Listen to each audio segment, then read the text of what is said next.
Estimation of export demand function for Swazi sugar, a panel data analysis. This article is written by 3 authors. First author LK Mazia from Department of Agricultural Economics and Management, University of Swaziland, Swaziland. Second author A.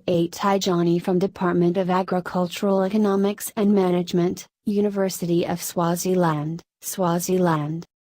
Last author Mb Masuka from Department of Agricultural Economics and Management, University of Swaziland, Swaziland.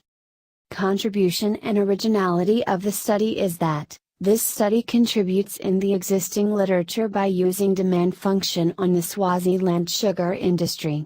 This is the only study to be undertaken in Swaziland in relation to the sugar industry. Hence the study is original.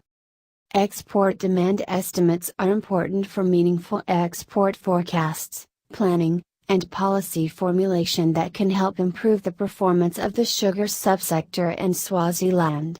This study estimated the determinants of export demand for Swazi sugar and measured the impact of the EU reform on Swazi sugar export demand.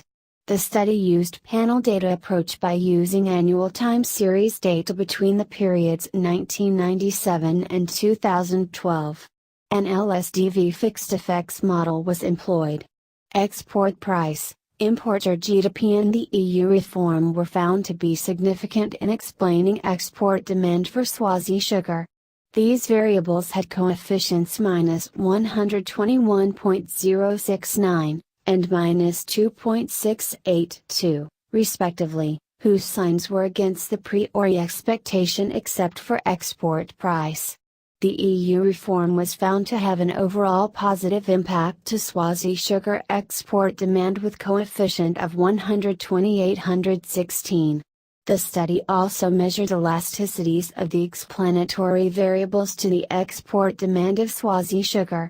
Export price, foreign income, producer prices and real exchange rate were found to be inelastic with elasticities of 0.35289, 0.00168, 0.04256 and 0.28572, respectively, for all the markets, SACU, EU, USA and COMESA, pulled together.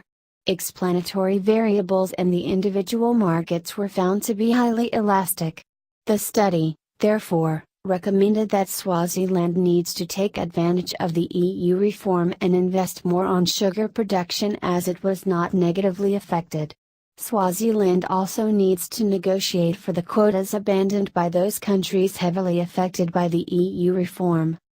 Thanks for watching this video of PAC Publishing Group of International Journal of Sustainable Agricultural Research Volume 3 Issue Number 1.